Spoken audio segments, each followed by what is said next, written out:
Dengar, Ya, Pak. sudah, Pak. Oke, terima kasih. Gimana kabarnya hari ini? Sehat semuanya? Alhamdulillah. Alhamdulillah sehat, Pak. Sehat, Pak. Bapak gimana, Pak? Sendiri gimana, Pak? Ya, alhamdulillah sehat walaupun ada sedikit dari semalam ada gangguan di perut nih. Perut saya lagi kurang, nggak tahu nih, dari semalam lagi kurang sehat. Tapi mudah-mudahan cepat sehat deh. Amin, kita doain, Pak.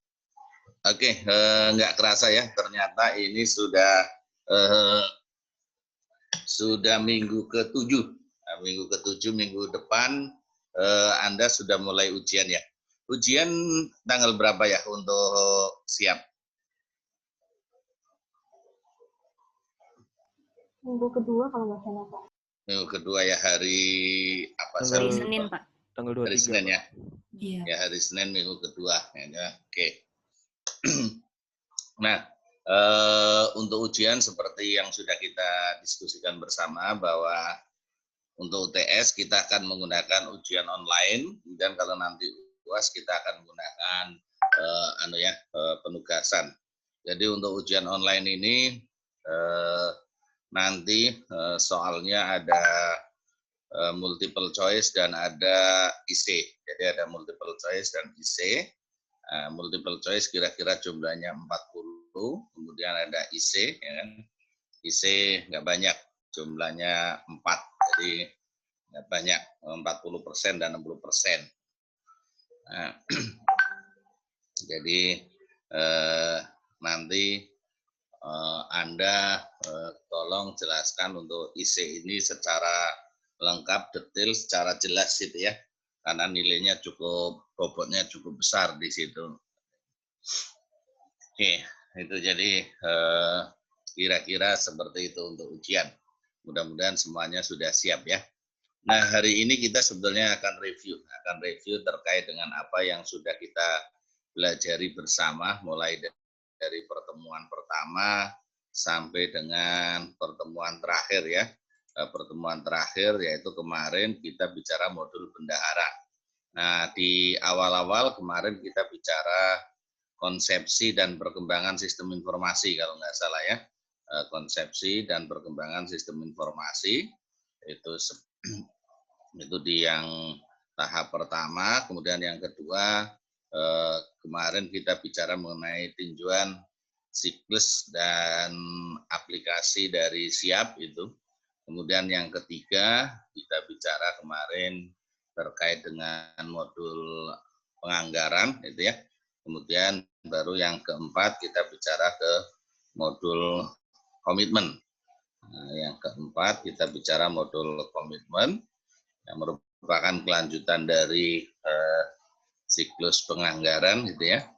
Kemudian setelah komitmen kita bicara pembayaran. Nah, kemudian terakhir kemarin kita bicara mengenai modul bendahara. Jadi ada 6 pertemuan ya, ada 6 pertemuan. Kemudian pertemuan ke-7 ini kita akan review ya. Nah, sebelum kita review mungkin apakah teman-teman ada pertanyaan yang mau ditanyakan terkait dengan UAS atau gimana? Ya, dengan UAS, dengan UTS, terkait dengan UTS. Nggak ada ya kayaknya ya. Kayaknya udah jelas semua nih, jangan-jangan nggak perlu direview nih ya. Kalau udah jelas semua gitu kan. Oke, mungkin saya sepintas saja ya.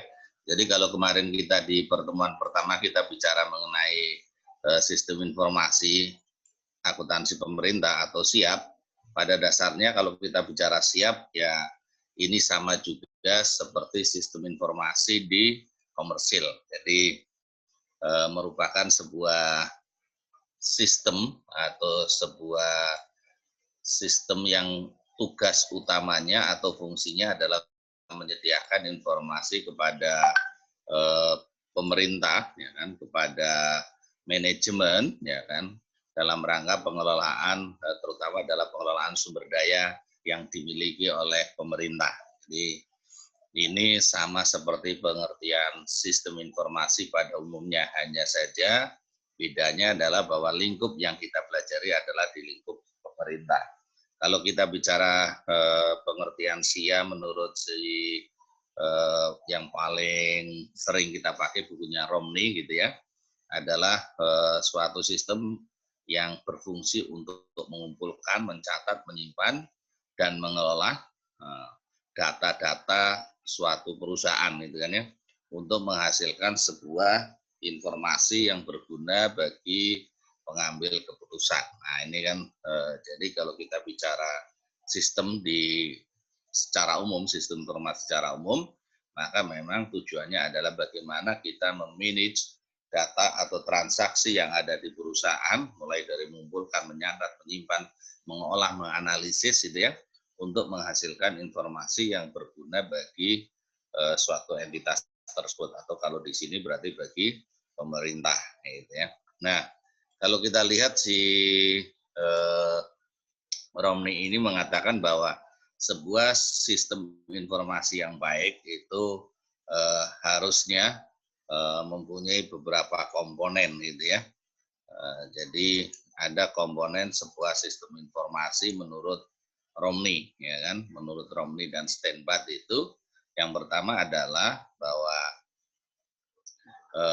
ada orang-orang yang menjalankan atau menggunakan sistem tersebut. Jadi ada sumber daya manusianya, juga sumber daya manusia yang kompeten itu ya. Yang kedua adalah adanya prosedur dan instruksi yang digunakan dalam mengumpulkan, memproses, menyimpan, menganalisis data. Nah, kemudian komponen yang lain otomatis datanya itu sendiri ya. Data terkait dengan bagaimana aktivitas bisnis dan bagaimana organisasi itu sendiri. Nah, memang kalau kita bicara sistem informasi sekarang, maka tidak hanya orang, prosedur, dan data, tetapi juga kita menggunakan sebuah aplikasi. Jadi kalau Romney mengatakan sebuah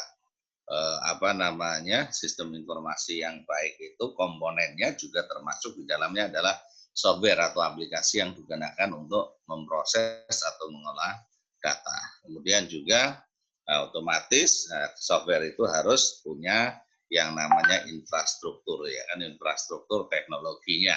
Harus ada komputernya, ada device-device yang lain ya kan. Ada komputer, ada device, ada peripheral device, itu ada macam-macam lah. Intinya device di samping komputer ya ada layar, ada macam-macam, ada monitor, ada bla bla bla bla semuanya lah. Ada networknya, ada macam-macam, dan perangkat jaringan komunikasi yang digunakan. Nah, kemudian yang tidak kalah penting bahwa sebuah sistem itu akan baik apabila dia punya pengendalian internal. Jadi salah satu, kalau kita bicara salah satu tujuan dari sistem adalah untuk mengamankan sehingga itu harus ada pengendalian ya kan. Kalau kita bicara tujuan atau fungsi dari sistem adalah mengamankan aset, sehingga komponen sebuah sistem yang baik itu harus ada internal kontrolnya. Nah, itu seperti itu. Oke. Nah, tadi saya sebut bahwa salah satu fungsi dari atau tujuan dari sistem adalah memberikan pengendalian. Nah, mestinya tidak hanya memberikan pengendalian secara umum, bahwa sebuah sistem itu pertama adalah dia berfungsi untuk bagaimana dia mengelola atau bagaimana dia mengumpulkan, menyimpan data serta aktivitas-aktivitas yang dimiliki oleh sebuah organisasi tersebut. Nah, kemudian yang kedua adalah bagaimana mengelola data, kemudian macam-macam tadi aktivitas itu menjadi sebuah informasi yang digunakan oleh manajemen untuk melakukan tugas manajemen. Seperti kita ketahui, tugas atau fungsi manajemen kita biasa mengenal ada POAK ya, planning, organizing, executing, and controlling. Jadi seperti itulah kira-kira bahwa sebuah sistem informasi itu sebetulnya dibutuhkan dalam rangka menyiapkan informasi kepada manajemen dalam menjalankan fungsi manajemennya. Itu secara umum seperti itu ya. Nah, di pemerintah ya pada dasarnya sama, apalagi kalau kita melihat ya perkembangan saat ini bahwa perkembangan teknologi atau TI ya itu sudah sangat-sangat luar biasa.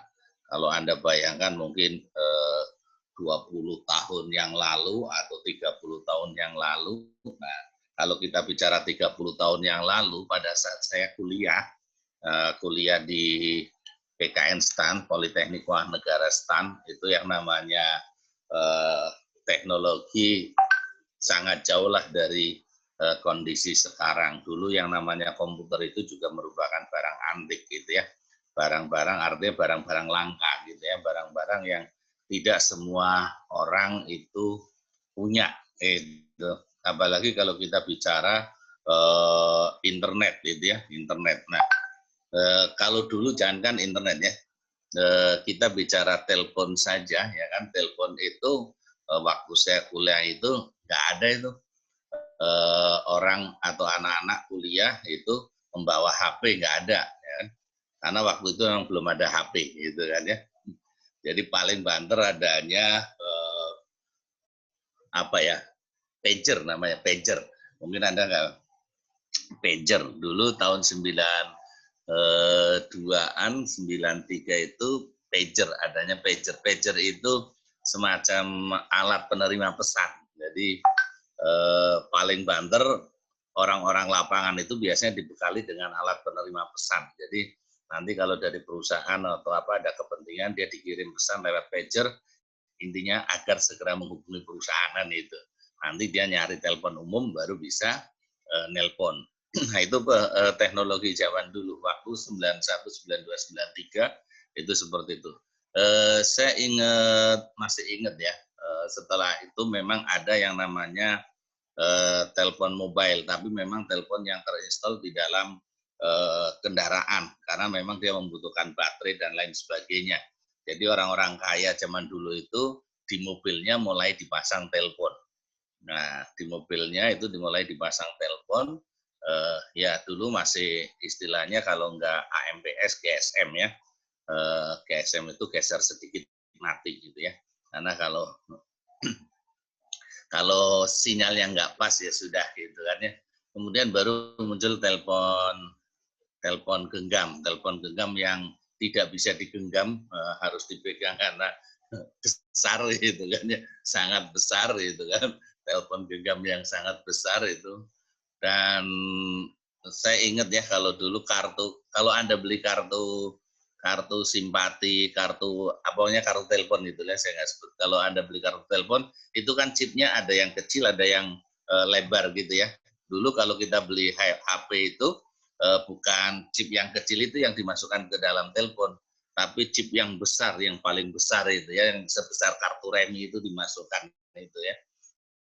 Nah itu dulu. Nah, kemudian berkembang setelah saya lulus, saya beli telepon pertama kali itu sudah mulai bagus. Itu saya dulu pertama beli HP itu tahun kalau nggak 98, 99 lah ya.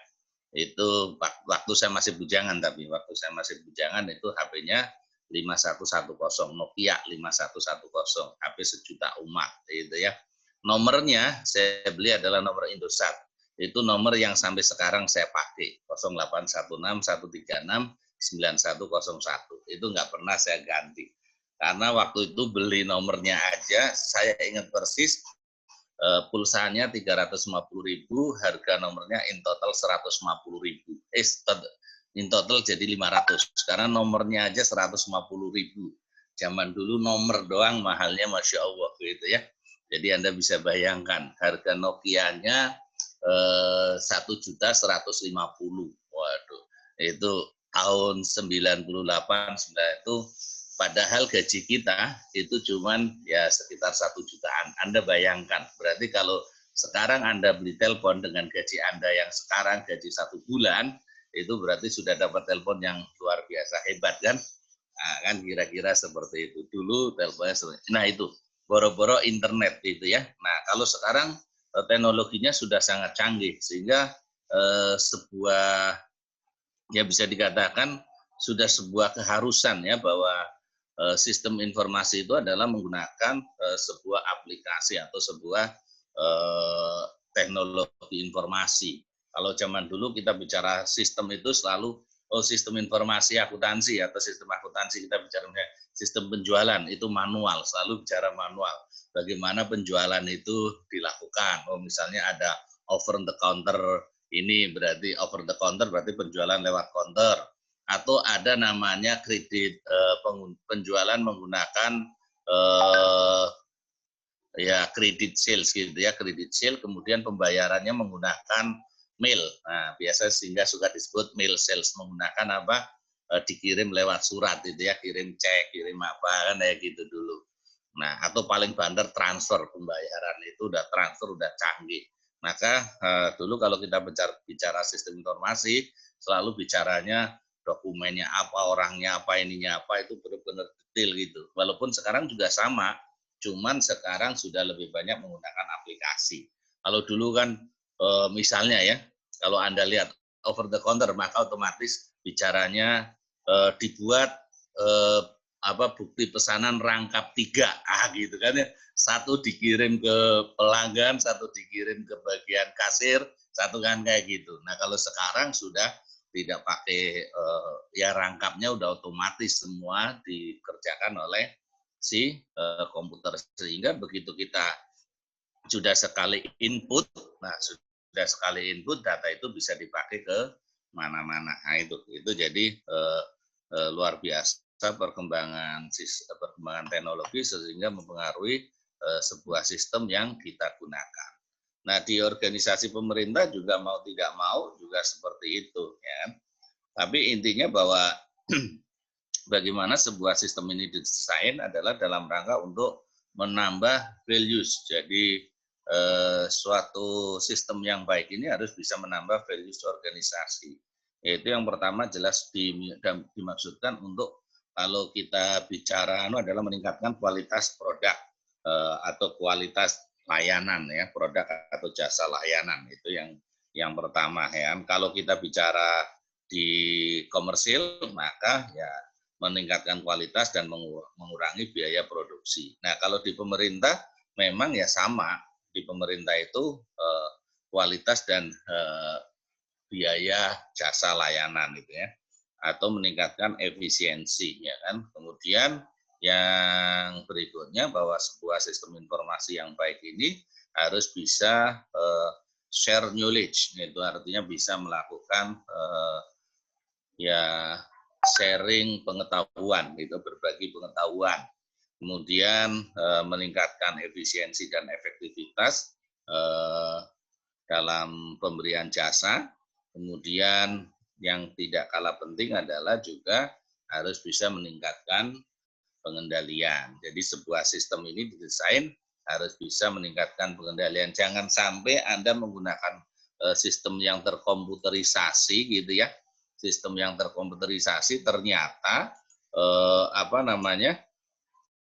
pengendaliannya dilewatkan gitu loh. Jangan sampai pengendalian dilewatkan. Misalnya udah yang penting bikin aplikasi, tetapi kita tidak melihat security-nya, itu kan itu tidak. Jadi sebuah sistem yang baik itu harus bisa mencegah terjadinya fraud, itu mencegah terjadinya ya itu tadi losing atau kehilangan atas sumber daya ekonomi yang dimiliki oleh sebuah entitas itu. Nah, itu. Nah, yang terakhir memang tujuannya tadi untuk pengambilan keputusan. Nah, kalau kita bicara sistem di pemerintah nih ya, melihat konsepsi terkait dengan treasury system value chain yang diberikan oleh Tanberg ini, kalau Tanberg ini kan mengenalkan konsep konsep dari sistem bendaraan itu menyebut begini, bahwa treasury value chain adalah rantai nilai menggambarkan proses produksi dalam suatu sistem treasury serta memperlihatkan langkah-langkah proses yang terjadi dari urutannya serta pendukung dari sistem lintas sektoral. Nah, ini jadi secara umum memang kalau kita bicara sistem informasi pemerintah itu lebih banyak kepada treasury system value chain atau rantai dari perbendaharaan. Nah, di situ disebutkan bahwa rantai dari sistem perbendaharaan ini tadi adalah mulai dari financial planning, budget release, commitment control, cash and asset management, debt management, revenue management, payment processing, kemudian accounting, dan yang terakhir adalah financial reporting atau fiscal reporting, gitu ya.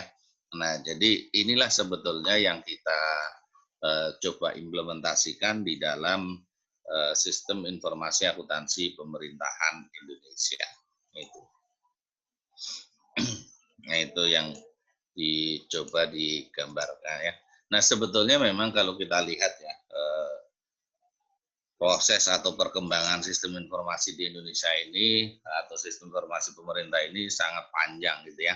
Tetapi sebetulnya bisa dikatakan mulai menggeliat itu adalah sejak reformasi keuangan. Jadi mulai menggeliat itu sebetulnya sejak reformasi keuangan, yaitu tahun 2003-2004. Di situ sudah mulai, ya sudah pemerintah harus membuat sebuah laporan keuangan pemerintah yang didasarkan pada sebuah sistem informasi. Nah, kemudian basis akuntansinya di situ disebutkan basis aktual.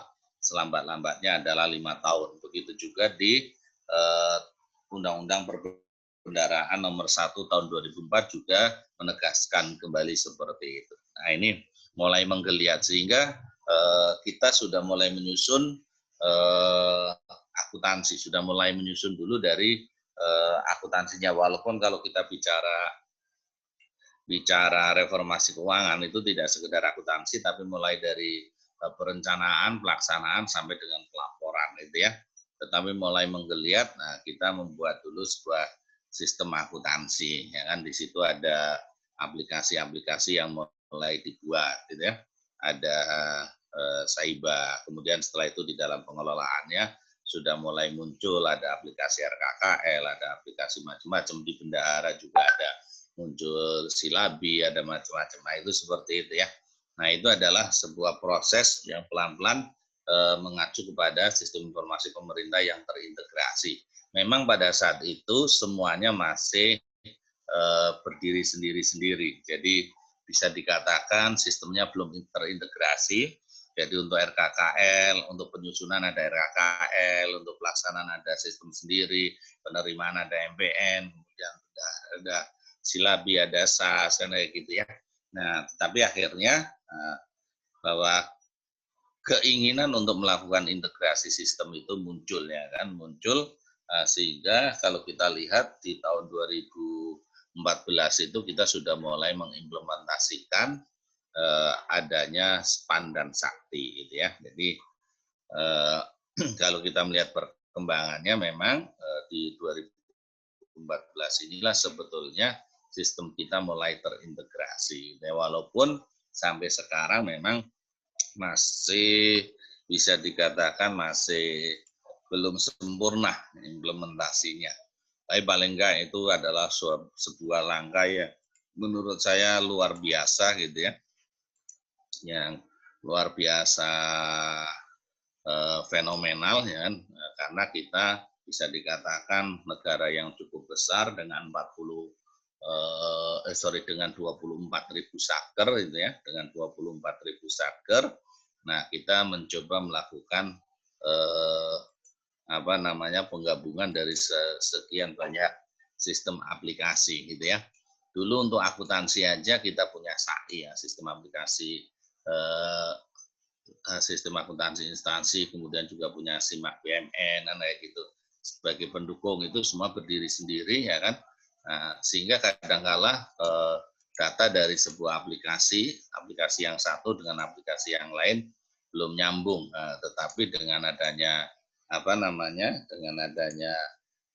SPAN Sakti ini, maka secara umum kita bisa mulai menyambungkan atau mengintegrasikan antara kegiatan yang satu dengan kegiatan yang lain, yaitu mulai dari budget preparation, kemudian budget authorization, sampai kemudian komitmen, kemudian payment, kemudian debt management, cash management, kemudian budget review dan financial reporting, sampai dengan audit and evaluation, atau itu yang merupakan siklus pengelolaan keuangan pemerintah, keuangan negara secara umum, bisa dikonsolidasikan atau diusahakan untuk diintegrasikan dalam sebuah sistem yang tunggal, gitu ya. Sehingga kalau kita lihat di PMK 154 ya kan, tahun 2014 tentang pelaksanaan SPAN, di situ disebutkan bahwa SPAN adalah sebuah sistem terintegrasi, ya kan, sebuah sistem terintegrasi seluruh proses yang terkait dengan pengelolaan APBN yang meliputi dari modul penganggaran, komitmen, pembayaran, penerimaan, modul kas, modul akuntansi, dan pelaporan. Nah, itu ya. Nah, SPAN itu sendiri adalah berusaha untuk menggabungkan fungsi-fungsi yang ada, mulai dari fungsi pelaksanaan, dari perencanaan dulu ya, dari perencanaan, pelaksanaan, kemudian laporan, dan juga fungsi manajemen kas. Ya. Jadi kalau kita bicara SPAN ini, dia berusaha untuk menggabungkan secara keseluruhan dari sebuah proses pengelolaan keuangan negara, mulai dari perencanaan sampai dengan laporan, kira-kira seperti itu. Nah, kenapa sih pemerintah ini melakukan penggabungan, ya, artinya membuat sebuah sistem yang terintegrasi atau membuat SPAN. Nah, apa sih tujuannya, kan itu kira-kira apa yang menjadi tujuan dari pemerintah ini kita membuat SPAN, padahal ini ongkosnya tidak sedikit, ya kan. Yang jelas yaitu tadi, bahwa kalau kita bicara infrastruktur dan teknologi sekarang sudah sangat maju, sehingga mestinya kita tidak mengelola keuangan negara ini secara parsial, secara terpisah-pisah, secara manual, tetapi harus bisa secara terintegrasi, ya kan. Kenapa? Kalau terintegrasi otomatis akan mudah sekali bagi manajemen untuk memperoleh informasi. Jadi mengolah data dan memperoleh informasi. Jadi kalau kita sudah bisa memperoleh informasi dalam pengambilan keputusan, maka harapannya adalah kita bisa mengelola dengan lebih baik, atau kita bisa meningkatkan efisiensi. Sehingga salah satu tujuan SPAN adalah meningkatkan efisiensi, efektivitas, akuntabilitas, dan transparansi dalam pengelolaan anggaran dan perbendaharaan, gitu ya. Kemudian yang kedua adalah menyempurnakan proses bisnis dan pemanfaatan teknologi informasi keuangan. Nah, seperti kita pahami bersama ya, bahwa teknologi yang sangat berkembang dengan pesat ini, gitu kan, jangan sampai kita tidak memanfaatkan dengan baik, karena otomatis kalau kita tidak menggunakan teknologi zaman sekarang, otomatis udah pasti kalah lah, pasti tidak efisien, pasti tidak efektif, gitu ya. Sehingga mau tidak mau kita harus Anda bisa bayangkan ya, kalau misalnya kita tidak memanfaatkan teknologi, ya kan, untuk katakanlah ini, untuk pembayaran aja misalnya ada pegawai yang membuat SPP, SPM, kemudian diantar ke mana, ke KPPN, ya kan, ya kalau jaraknya dekat, ya kan, Anda bayangkan kalau negara itu negara kepulauan itu ya, wah itu kita kan negara kepulauan ya, kepulauan itu untuk ngantar SPP aja udah butuh waktu berapa hari gitu. Kalau Anda di Jakarta sih gampang ya kan, KPPN-nya deket-deket, walaupun juga ditempuhnya kadang agak lama juga ya, deket tapi karena macet agak lama gitu kan. Tapi kalau sekarang dengan teknologi sudah sangat luar biasa. Tahun berapa itu saya pernah ditugaskan oleh STAN itu ngajar di Lingga. Lingga itu Dabu Singkep sana. Di Lingga itu ngajar akuntansi keuangan daerah di sana. Jadi penerbangan itu dari Jakarta ke Batam, kalau nggak salah ya, dari Batam ke Pangkal Pinang atau ke Tanjung Pinang, saya lupa ya. Pokoknya itu, ke Tanjung Pinang dulu, Pak. Ke Tanjung Pinang ya. Tanjung Pinang itu naik boot ya, kalau nggak salah naik boot. Nah, kemudian dari Tanjung Pinang baru ke atau singep gitulah, kira-kira 5 jam atau 6 jam lah, saya lupa gitu ya. Pokoknya dari pagi berangkat dari Jakarta, sore baru nyampe di sana lah gitu. Luar biasa. Nah, kemudian pulangnya juga begitu, dari sana pagi-pagi gitu ya. Baru kita, dan apa namanya, kalau ketinggalan kapal itu udah nggak ada lagi gitu loh. Itu yang luar biasa gitu. Nah, pas saat pulang, saya itu kebetulan di samping saya pada saat naik boot itu ada seorang anak muda gitu kan, laki-laki gitu. Terus saya tanya, setelah saya tanya-tanya ternyata dia lulusan dari STIS, Sekolah Tinggi Ilmu Statistik, yang ditempatkan di situ ya kan. Saya tanya, ada keperluan apa ini ke Batam sebelah. Kata dia, saya ke Batam ini mau periksa mata, mau ganti kacamata. Anda coba bayangkan itu ya. Sampai segitunya. Terus cerita kalau ada ini ya, ada apa namanya, ya kejadian-kejadian di sana itu memang harus ke Batam dan lain sebagainya. Termasuk ternyata untuk gajian pun ya dia mencairkan uangnya gitu nanti. Wah, saya bilang waduh luar biasa gitu ya. Nah, itu beberapa, ya udah agak lama sih, memang udah agak lama. Itu bisa kebayang ya. Kalau kita tidak memanfaatkan teknologi, maka otomatis ya costly lah, sangat-sangat costly zaman sekarang. Sehingga memang mau tidak mau harus kita manfaatkan teknologi. Nah, jadi memang salah satu tujuan SPAN ini adalah selain pemanfaatan teknologi untuk menghemat itu tadi, efisiensi, efektivitas, juga untuk menyempurnakan bisnis proses itu kan ya.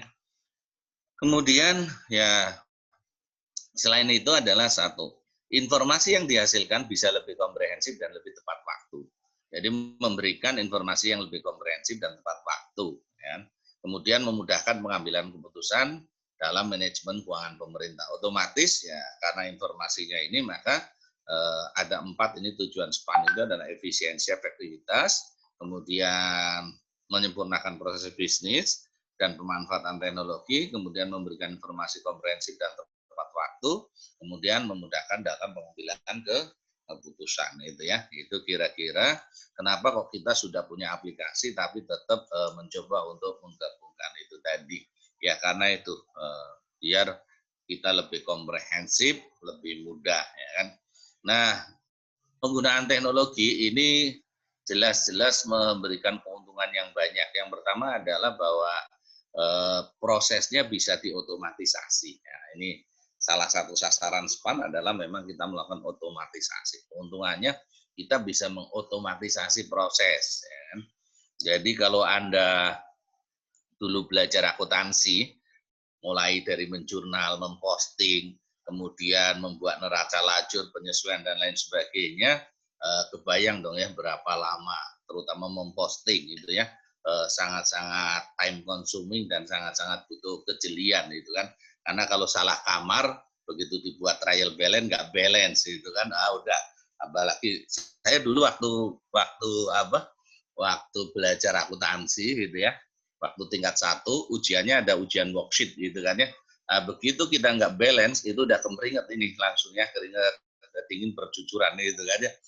Kenapa nggak balance itu kan? Nah itu juga seperti itu. Begitu kita sudah melanjutkan sekian banyak proses, ternyata ada salah atau 1-2 nggak balance, itu sangat time consuming gitu ya. Nah dengan otomatisasi ini maka otomatis clerical works atau kerjaan-kerjaan clerical ya kan, ini bisa dikurangi. Yang kedua memang komputer itu kan bisa dikatakan garbage in, garbage out, goal in, goal out.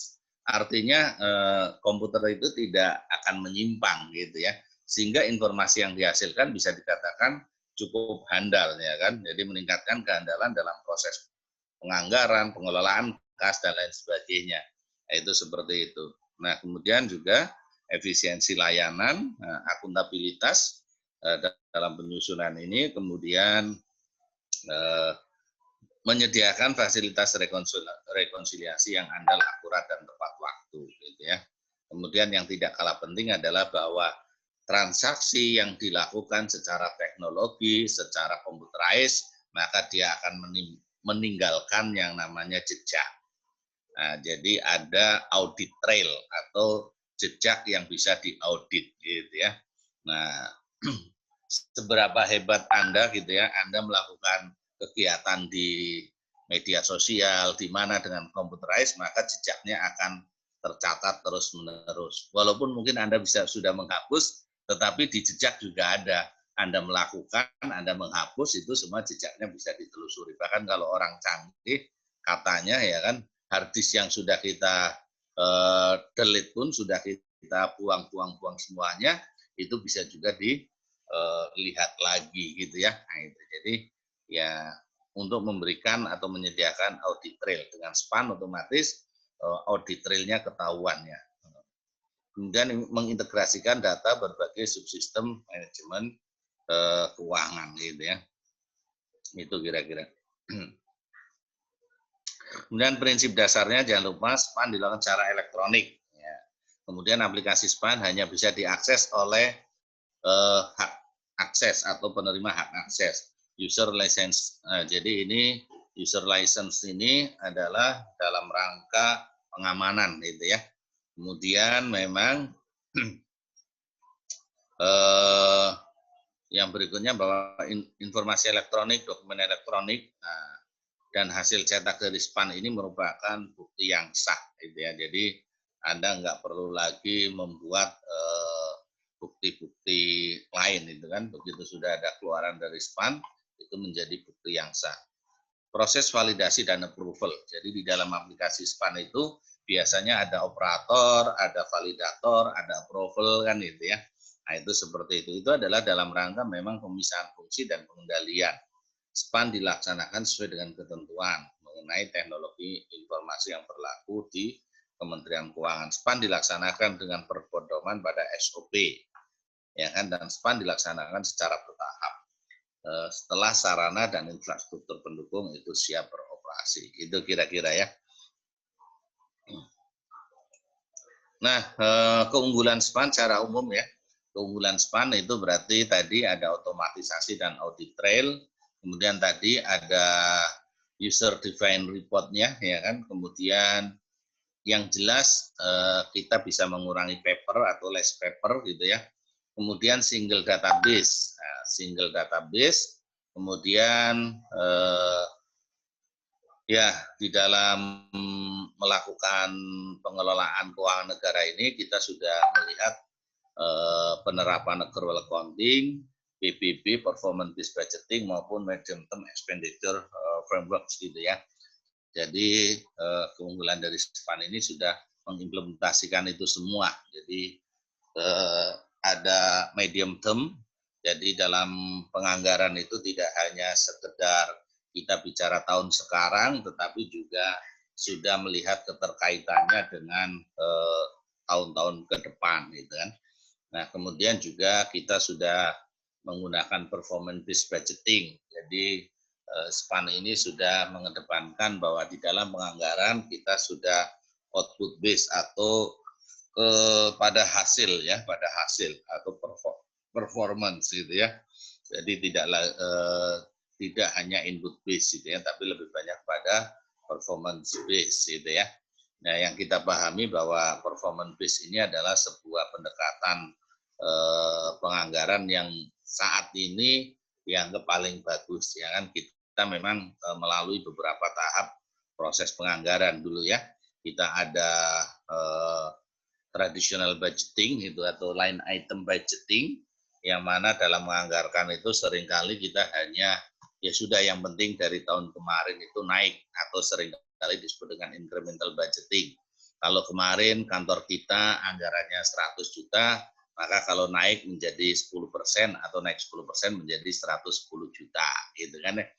Nah, kita nggak ngerti ya kan, yang penting naik. Nah, padahal seharusnya ke depan kita harus bicara kenapa naik dan lain sebagainya, harus mulai dari performance yang akan kita lakukan atau yang akan kita hasilkan. Jadi driver dari penganggaran itu justru adalah performance-nya.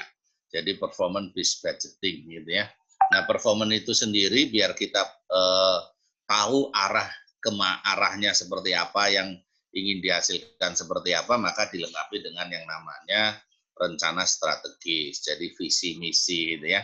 sehingga setiap instansi itu punya visi, punya misi, kemudian bagaimana cara mencapai misi itu, itulah yang, atau bagaimana cara mencapai visi tersebut. Nah, dengan misi-misinya, nah misi-misi itulah yang nanti akan diterjemahkan ke dalam program, ya kan, ke dalam program-program, ke dalam kegiatan, sehingga dalam penganggarannya Anda lihat di situ ada program, ada kegiatan, kemudian kegiatan ada outputnya, ada sub outputnya, gitu kan ya. Baru nanti setelah itu ada akunnya juga, gitu kan, ada akun-akunnya. Jadi di dalam penganggarannya sudah sangat-sangat sangat-sangat bagus. Ya, jadi tidak muncul begitu saja. Nah, untuk program dan lain sebagainya ini juga sudah mulai disederhanakan, gitu ya.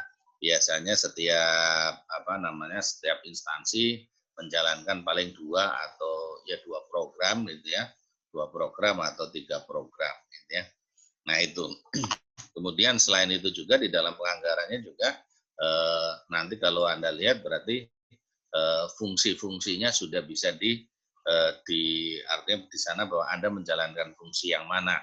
Karena kita tahu bahwa ada 11 fungsi yang diamanahkan oleh masyarakat ini kepada pemerintah untuk dilakukan oleh pemerintah, mulai dari pendidikan, kesehatan, dan macam-macam, gitu ya. Nah itu. Itu.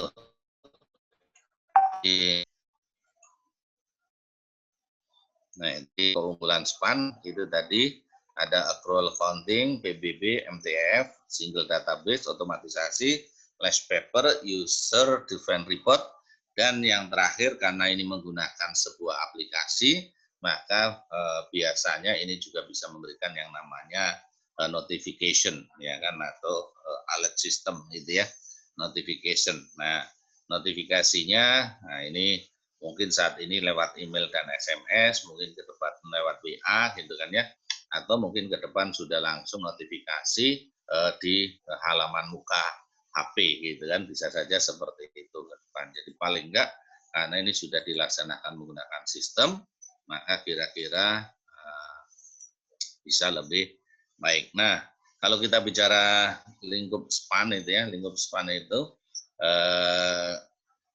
tadi sudah saya jelaskan, jadi mulai dari penyusunan anggaran, ya kan, penyusunan anggaran sampai dengan pelaporan, sampai dengan audit dan evaluasi. Ya kan. Jadi, nah kalau kita lihat di sini, mulai dari penyusunan anggaran, manajemen DIPA, manajemen komitmen, manajemen pembayaran, manajemen kas, manajemen utang, kemudian sampai dengan laporan keuangan dan audit, gitu ya.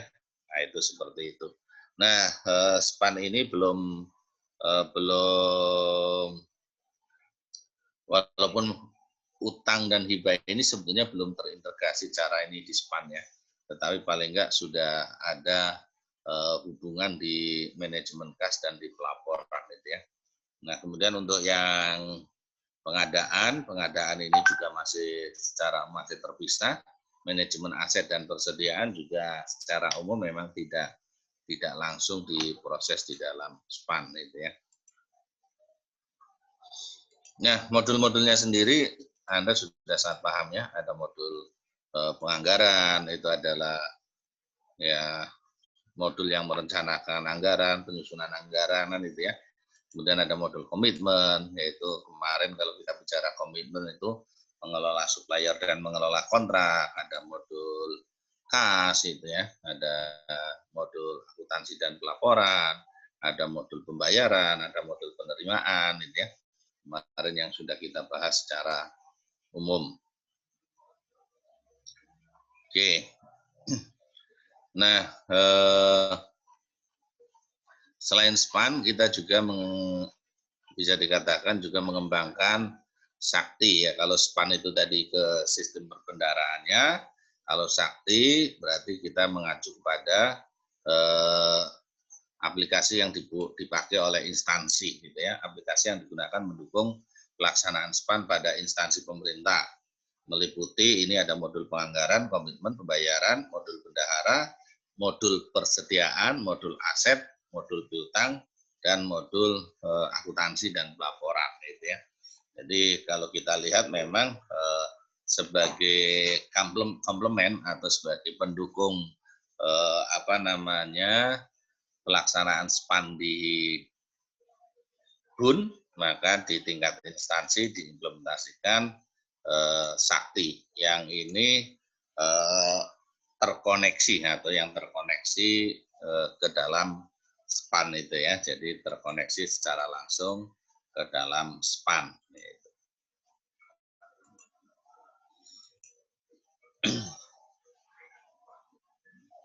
Nah, sehingga beberapa aplikasi yang dipakai di KL ini juga sudah diintegrasikan ya.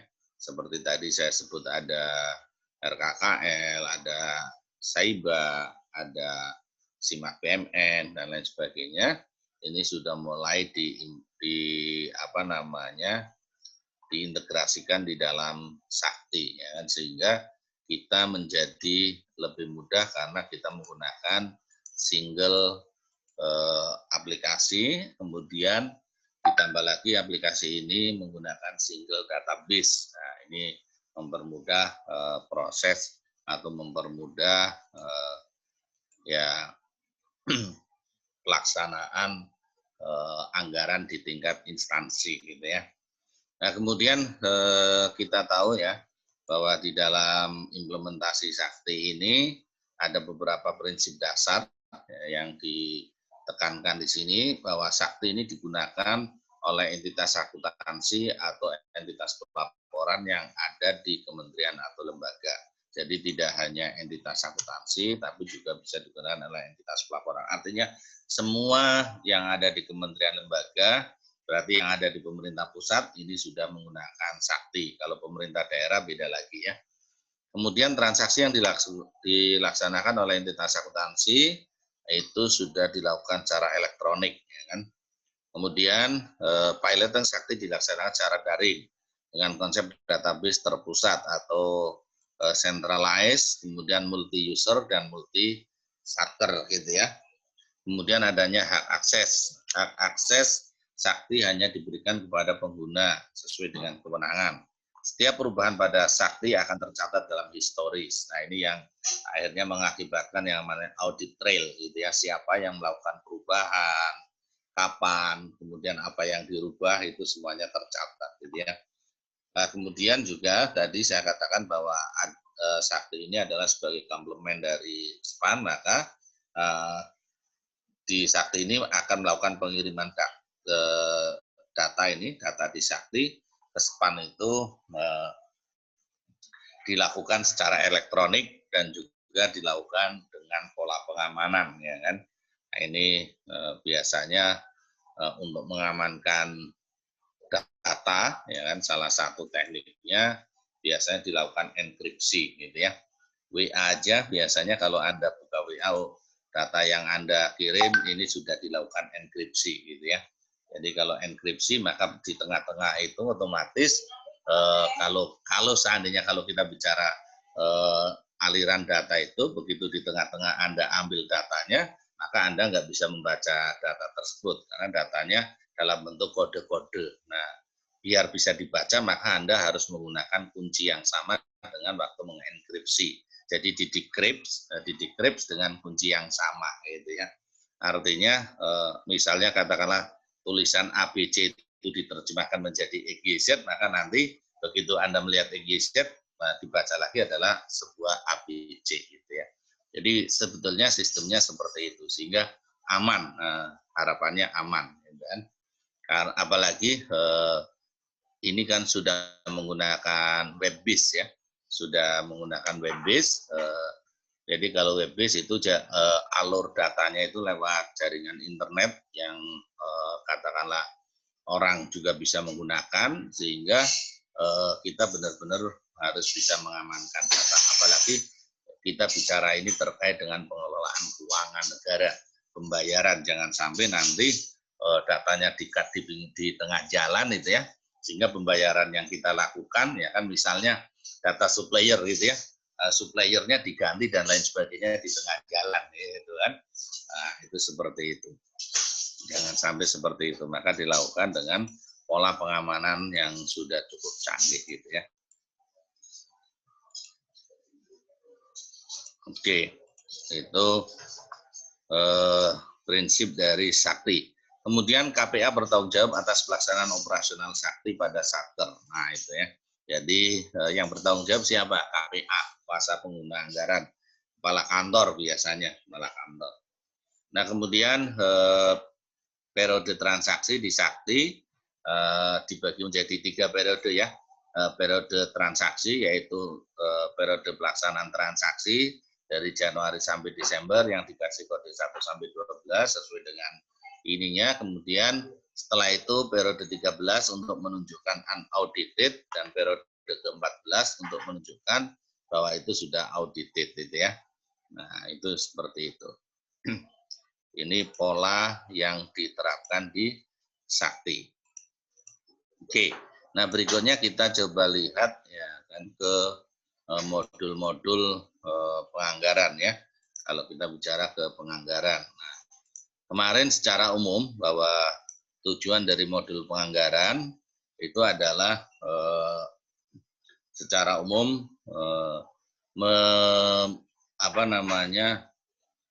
membuat anggaran atau bagaimana proses pelaksanaan anggaran ini dikerjakan ya kan. Jadi ini dilakukan di modul anggaran, menyiapkan anggaran mulai dari perencanaan awal sampai dengan menjadi DIPA, sampai dengan menjadi APBN, sampai dengan menjadi DIPA ya. Jadi kalau kita bicara modul anggaran ini sampai dengan menjadi DIPA yang merupakan pedoman bagi Satker untuk nanti pelaksanaan anggaran. Jadi daftar isian pelaksanaan anggaran. Ya. Nah ini mulai menangkap dari awal gitu ya, menangkap dari awal termasuk juga ada pagu indikatif, kemudian pagu anggaran, alokasi anggaran, prosesnya itu semuanya dilakukan dengan modul anggaran. Nah itu ya. Nah di dalam anggaran tadi sudah saya sebutkan ya bahwa modul anggaran ini sudah menerapkan performance-based budgeting, kemudian medium term expenditure frameworks, dan juga sudah menggunakan penganggaran terpadu, ya kan, atau unified budget ya. Penganggaran terpadu ini adalah pendekatan anggaran yang mengintegrasikan semua proses perencanaan dan penganggaran di kementerian atau lembaga.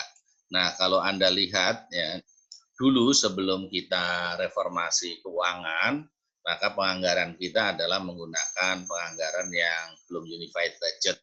Dulu penganggaran kita ada di kementerian atau lembaga atau di Satker saja kita mengenal ada namanya anggaran rutin dan anggaran pembangunan, atau kalau yang rutin itu biasa disebut dengan DIP, daftar isian kegiatan. Kalau yang pembangunan itu disebut dengan DIP, daftar isian pembangunan. Jadi kita dulu mempunyai 2 anggaran gitu ya. Jadi setiap Satker itu untuk kegiatan rutin untuk bayar gaji, pemeliharaan dan lain sebagainya itu dianggarkan dalam DIP, kemudian dalam DIK, daftar isian kegiatan. Kemudian untuk pembangunan dianggarkan dalam DIP. Nah, sekarang sudah digabung menjadi satu penganggaran unified budget menjadi DIPA. Nah, dengan adanya 2 model yang zaman dulu itu, nah ternyata di situ juga ada kelemahannya. Memang keunggulannya dengan model 2 itu kita tahu, oh ini bahwa anggaran kita untuk pembangunan berapa, kan itu. Anggaran kita untuk pembangunan berapa, untuk rutin berapa. Tapi ternyata ada beberapa kelemahan. Salah satu kelemahannya adalah karena tidak terintegrasi, tidak terkoneksi, kadangkala ada beberapa Satker yang agak nakal ya, sebenarnya bukan Satkernya, tapi pelakunya yang nakal kan itu ya. Jadi misalnya melakukan renovasi gedung. Renovasi gedung itu dia bisa saja anggarkan di DIP dan juga bisa dianggarkan di pemeliharaan di DIK gitu ya. Sehingga barangnya satu tapi kegiatannya 2 gitu kan. Nah, celakanya lagi pembiayaannya satu kegiatan atau satu barang dibiayai melalui 2 ini. Itu ada beberapa yang seperti itu sehingga itu loss control gitu ya. Nah, maka akhirnya sekarang insya Allah nggak bakalan terjadi lagi yang seperti itu. Itu. Oke. Ini dengan unified budget atau penganggaran yang terpadu, insya Allah tidak terjadi lagi ya.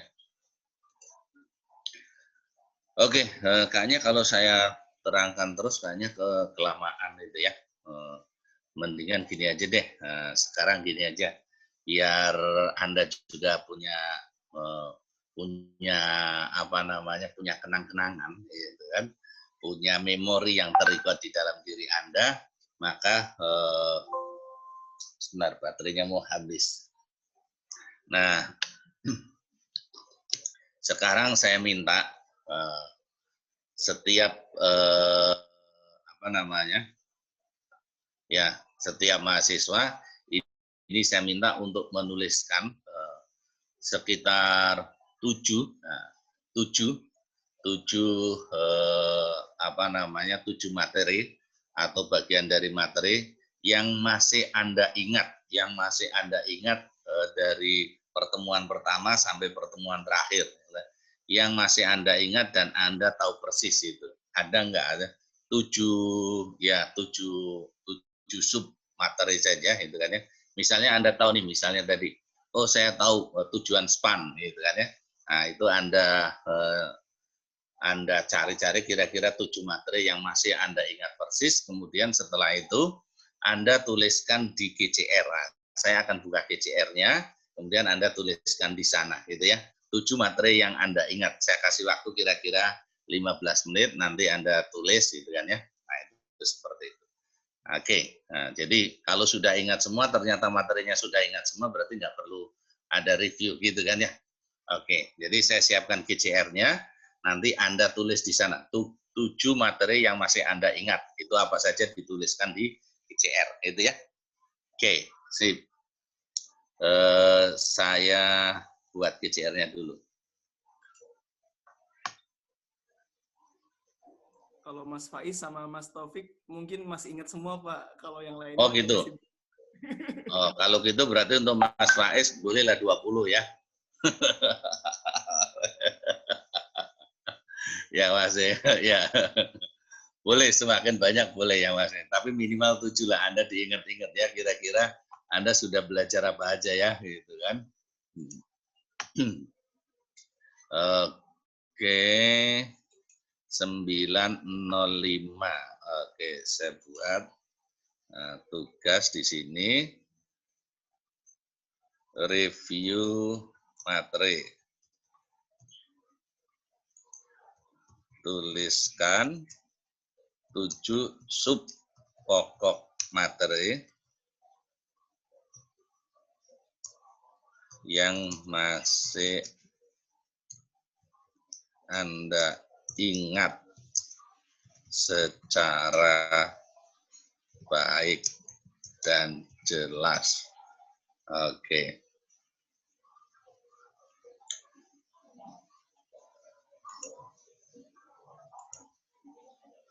Oke, sudah saya tuliskan. Nah, silakan nanti Anda tuliskan di sana.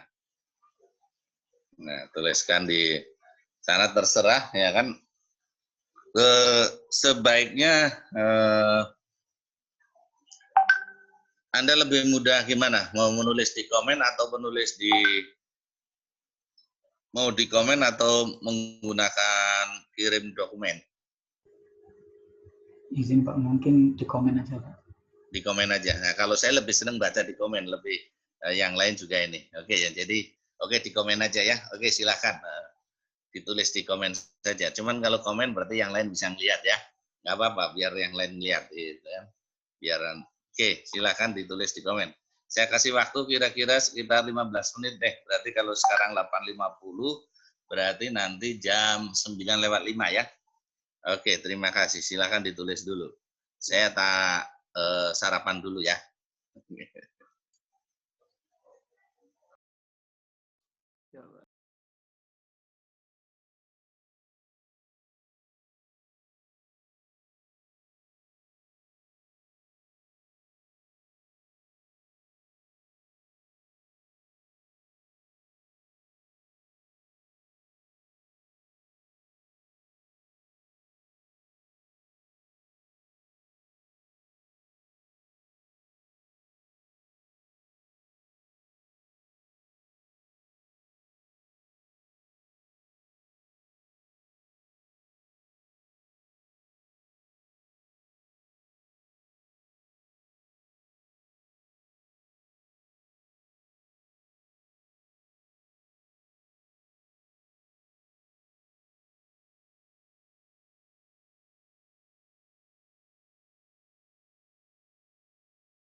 semuanya?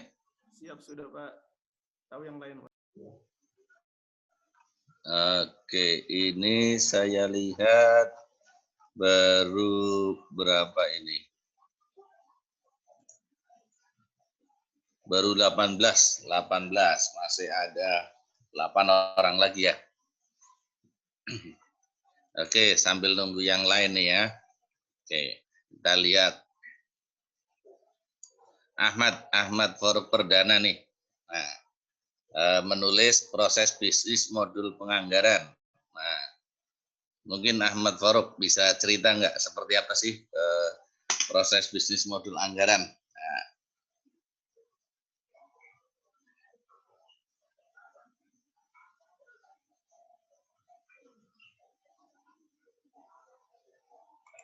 Ya loh, Ahmad Faruk mana nih Faruk?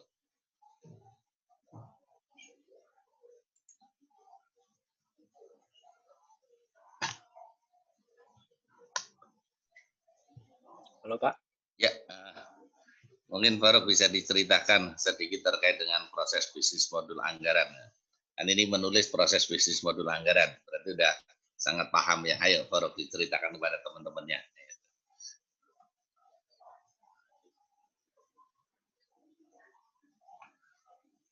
Iya. Jadi modul penganggaran itu berbicara mengenai perencanaan Pak ya. Jadi sebelum kegiatan proses komitmen, pembayaran dan sebagainya itu harus diawali oleh modul penganggaran.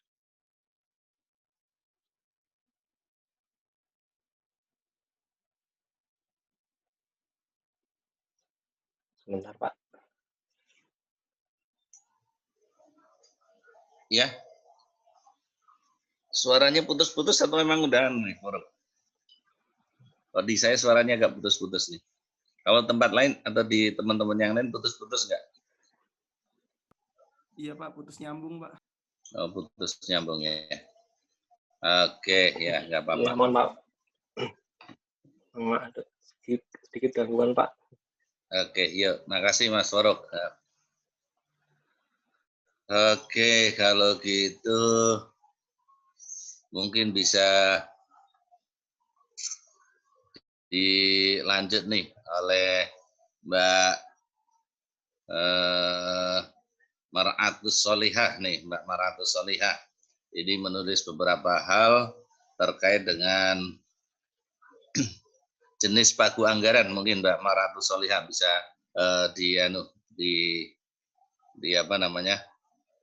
diceritakan kepada teman-teman yang lain apa itu jenis pagu anggaran apa aja. Iya Pak, siap Pak. Jadi jenis pagu anggaran itu ada 3 ya Pak. Yang pertama itu adalah pagu indikatif, yang kedua itu adalah alokasi anggaran, yang ketiga itu adalah pagu anggaran. Kalau pagu indikatif itu adalah pagu yang ditetapkan di awal-awal sebagai ancar-ancar ya Pak. Jadi dia itu ditetapkan pada bulan Maret, yang isinya itu adalah review dari KPJM dan inisiatif baru. Terus kalau yang alokasi anggaran itu batas tertinggi yang buat menyusun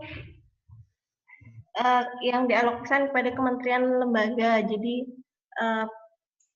kayak buat untuk menyusun RKAKL.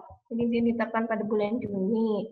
Terus yang terakhir itu adalah pagu anggaran, yaitu alokasi anggaran yang sudah final gitu ya Pak, yang nanti ditetapkan di bulan Oktober.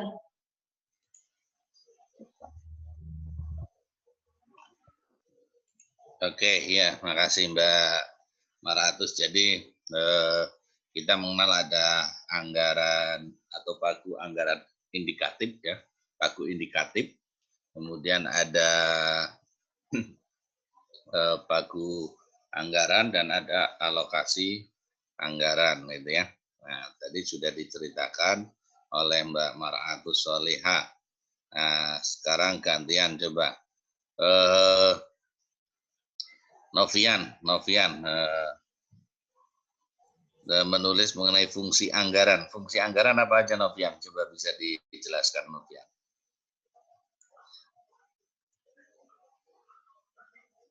Siap, Pak. Ayo, silakan, Novian. Fungsi anggaran ada beberapa sih, Pak. Yang pertama ada fungsi otorisasi, fungsi perencanaan, fungsi pengawasan, fungsi alokasi, fungsi distribusi, dan fungsi stabilisasi. Jadi mungkin ini mengulas yang kemarin sempat jadi tugas juga, apa sih sebenarnya fungsi anggaran. Nah, itu kan ada fungsi otorisasi, di mana anggaran negara itu menjadi dasar untuk melaksanakan pendapatan dan belanja tahun yang bersangkutan. Kemudian ada fungsi perencanaan, jadi anggaran negara ini menjadi pedoman bagi pemerintah dalam merencanakan kegiatan di tahun yang berikutnya. Kemudian fungsi pengawasan itu anggaran negara menjadi pedoman untuk menilai apakah kegiatan penyelenggaraan pemerintah itu sudah sesuai apa belum. Kemudian ada juga fungsi alokasi. Nah, anggaran negara ini harus diarahkan untuk mengurangi pemborosan sumber daya serta meningkatkan efisiensi dan efektivitas. Kemudian ada juga fungsi distribusi. Jadi kebijakan anggaran negara ini harus memperhatikan keadilan dan kepatutan. Yang terakhir ada fungsi stabilisasi. Jadi anggaran pemerintah ini menjadi alat untuk memelihara keseimbangan fundamental perekonomian. Mungkin itu, Pak, kalau fungsi, Pak. Oke, terima kasih, Mas. Mas Fahrul Rizal, mungkin bisa dijelaskan ya kepada teman-teman terkait dengan ini. Fahrul Rizal ini mencatat fungsi-fungsi yang terkait di dalam anggaran. Ayo, Mas Fahrul Rizal. Oke, siap, Pak. Jadi karena memang kemarin kan sempat juga ditugaskan ya, Pak. Jadi agak masih ingat. Yang pertama itu terkait dengan fungsi otorisasi ya, di mana anggaran negara itu menjadi dasar untuk melaksanakan pendapatan dan juga belanja. Kemudian yang selanjutnya terkait fungsi perencanaan, di situ di mana anggaran negara itu menjadi dasar bagi manajemen dalam merencanakan kegiatan. Kemudian ada fungsi pengawasan untuk menilai apakah penyelenggaraan pemerintahan itu sudah sesuai belum sih sama ketentuan yang ditetapkan. Kemudian selanjutnya terkait dengan alokasi untuk lebih memanfaatkan sumber daya dengan baik, meningkatkan efisiensi dan efektivitas perekonomian. Kemudian juga ada terkait dengan distribusi, yaitu terkait dengan kebijakan negara yang harus dipertimbangkan berdasarkan rasa keadilan dan kepatutan. Kemudian yang terakhir ada stabilisasi, yaitu di mana anggaran pemerintah itu menjadi sebuah alat untuk memelihara dan mengupayakan keseimbangan dalam perekonomian. Seperti itu, Pak. Oke, ya, makasih Mas Fahrul Rizal. Oke, lanjut ya. Saya ingin tahu nih terkait dengan modul komitmen, gambaran modul komitmen. Mungkin Mas Yoresi, Mas Yoresi Erets.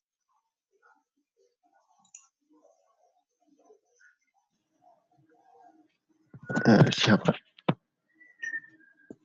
Ya.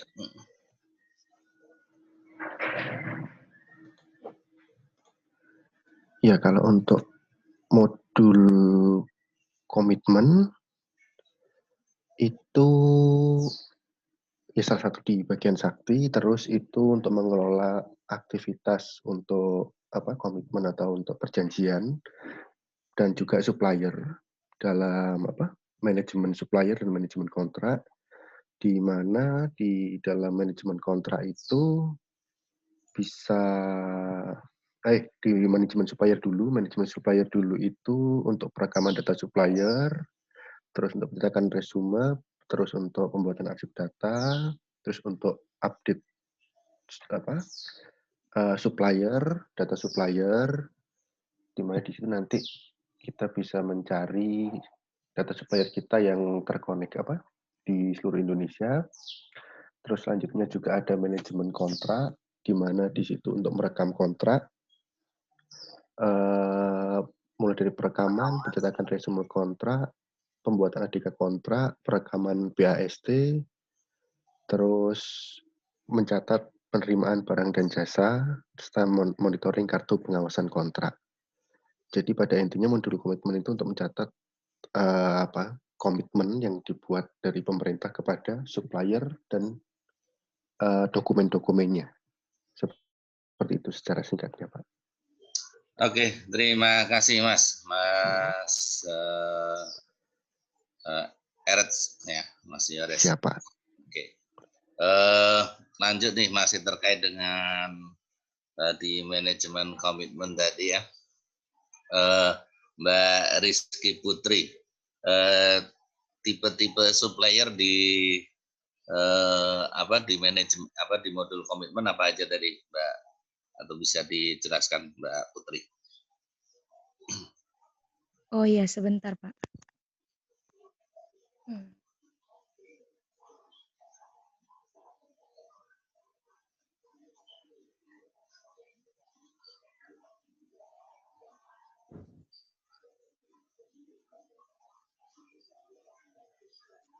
Tipe supplier itu pertama ada tipe 1 itu Satker, kemudian ada tipe 2 itu untuk PBJ yang penyedia barang dan jasa.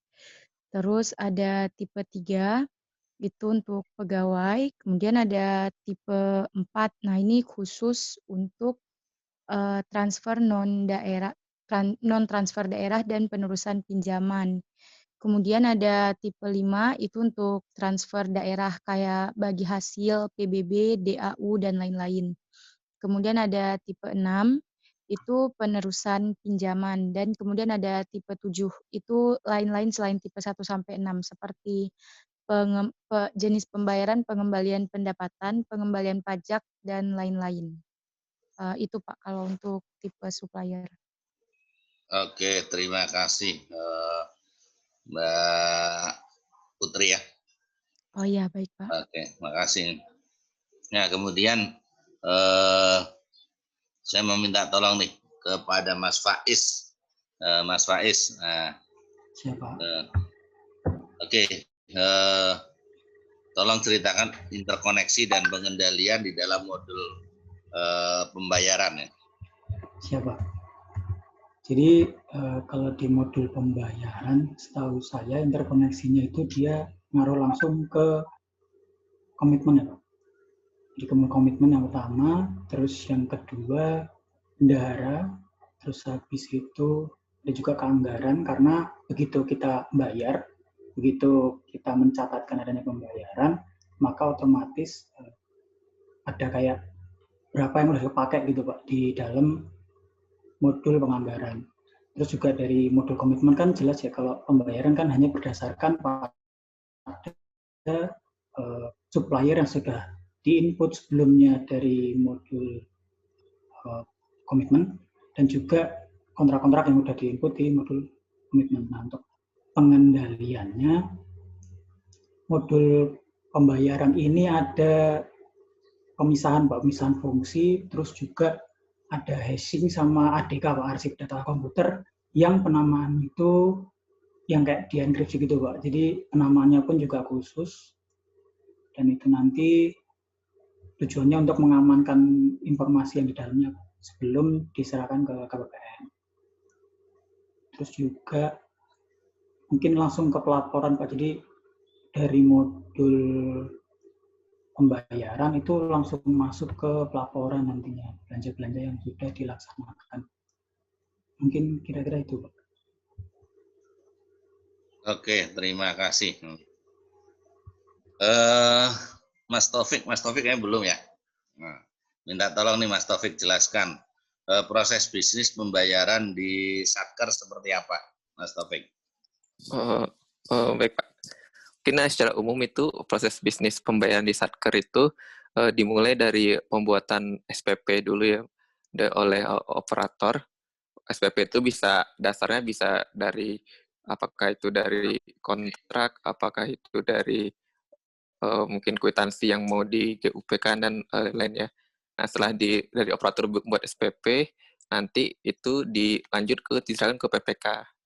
Nah, di PPK itu akan dilakukan pengujian ya, mengecek PPK data-datanya. Setelah dirasa sudah lengkap, atau sudah benar, nanti PPK memasukkan memvalidasi dengan memasukkan ada PIN pejabat PPK. Nah, setelah itu kan terbentuk ADK SPP. Setelah itu, setelah SPP saya dibuat, lanjutkan ke pembuatan SPM. Nanti SPM ini bisa lanjut dibuat oleh operator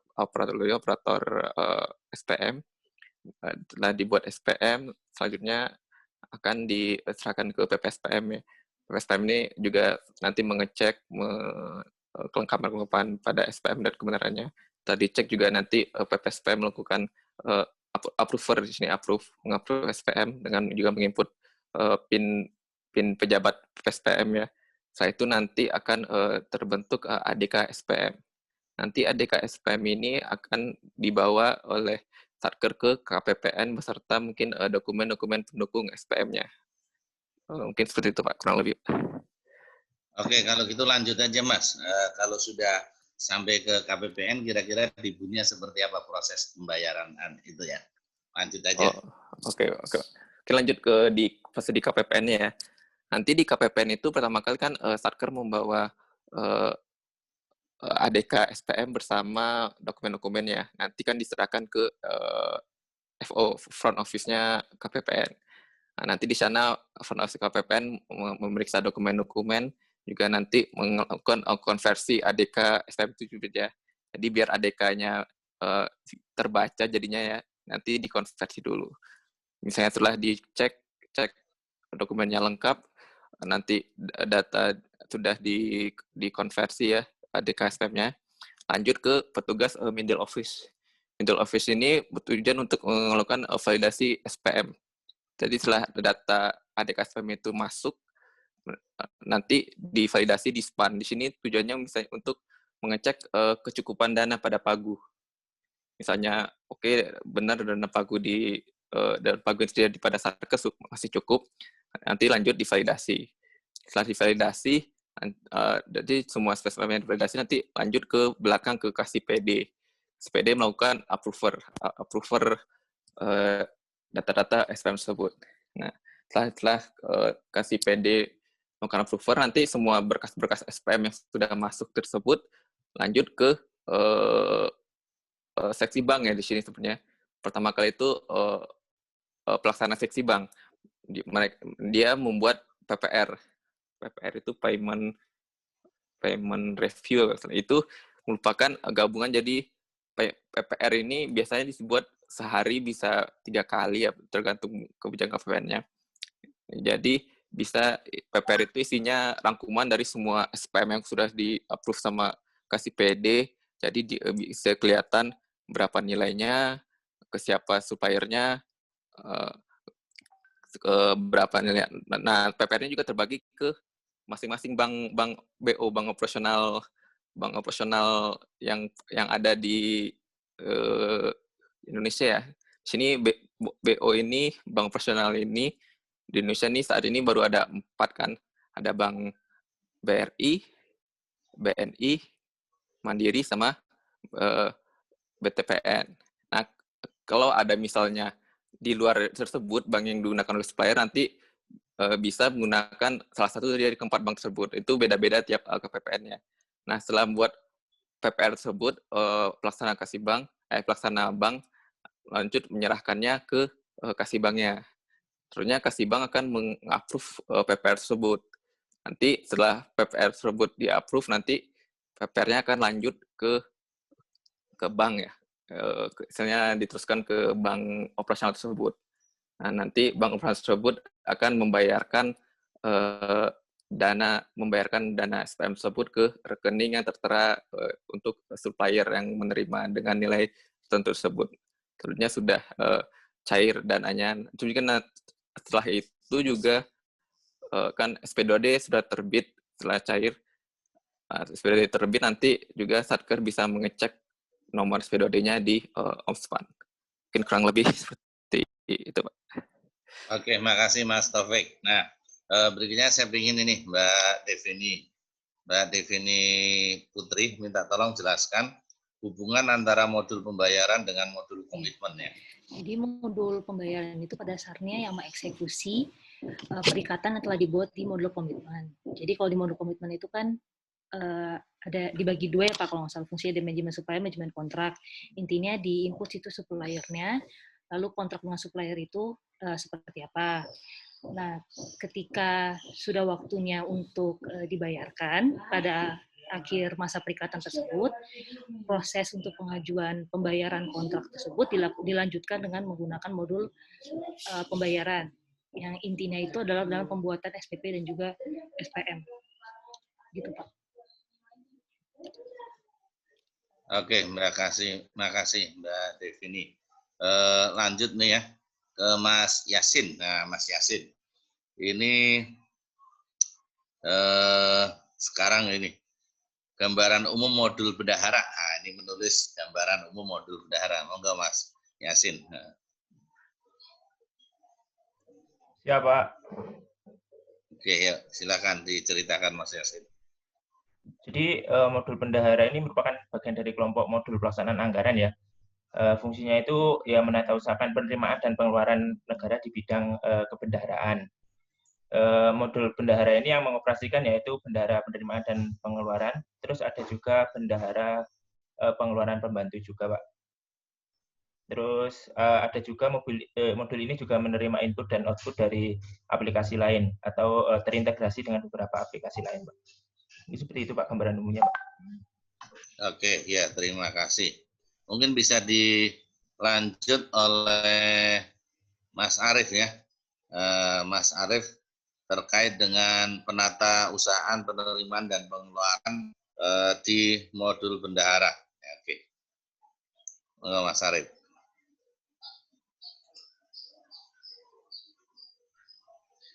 Ya Pak, gimana tadi pertanyaannya terputus-putus? Sorry. Ini yang nulis Mas Arief siapa nih? Oh, Arief Rahma ya. Oh ya, Arief Rahma. Ini kan nulis mengenai modul penata usahaan penerimaan dan pengeluaran negara lewat bendahara. Oh. Mas Afif. Arief Rahma ya, bukan Arief Arventa ya. Arief Rahma ya. Mas Afif nih. Oh, Afif, sorry Mas Afif ya. Afif ya. Afif Rahma ya. Kira tadi Mas Arief Pak. Oh ya, sorry. Ya Pak, tadi kan salah satu fitur modul bendahara itu kan seperti jelaskan Mas Yasin, itu merupakan bagian dari kelompok modul pelaksana anggaran yang fungsinya itu penatausahaan penerimaan dan pengeluaran negara. Nah, itu dilakukan melalui melalui bendahara. Nah, di sini tuh bendahara itu mungkin mempunyai tugas dan wewenang berdasarkan peraturan ya Pak. Nah itu salah satunya mungkin menerima terus menyimpan uang pendapatan negara, kemudian dia akan menyetorkan uang pendapatan negara itu ke rekening kas negara secara periodik, lalu dia akan menata usahakan transaksi uang pendapatan negara itu, kemudian dia akan menyelenggarakan pembukuan, mengelola rekening tempat penyimpanan uang pendapatan negara itu, dan menyampaikan laporan pertanggungjawaban bendahara kepada BPK dan Kosabun. Kemudian kalau dari modul bendahara penerimaannya itu dia menitik beratkan pada proses penatausahaan penerimaan pada Satker yang memiliki pendapatan khusus yang dikelola oleh bendahara penerimaan. Mungkin kalau fitur-fiturnya itu apa ya Pak? Fitur-fitur pada modul penerimaan itu ya seperti hampir mirip seperti tugas dan wewenang bendahara tadi, mungkin mencatat uang masuk, terus mencatat PNBP, membuat LPJ bendahara penerimaan, BH hasil pemeriksaan kas bendahara penerimaan itu Pak. Terus apa lagi ya Pak? Untuk pengeluarannya, iya kalau tugas bendahara pengeluaran itu hampir sama Pak, seperti menerima dan menyimpan uang persediaan. Kalau yang tadi kan penerimaan, nah ini uang persediaan, terus melakukan pengujian tagihan yang akan dibayarkan, melakukan pembayaran yang dananya dari uang persediaan, itu harus dilakukan berdasarkan perintah KPA, ataupun dia bisa juga menolak perintah pembayaran apabila tagihan ini tidak memenuhi syarat untuk dibayarkan. Kemudian juga bendahara itu melakukan pemotongan atau pemungutan dari pembayaran yang dilakukannya, terus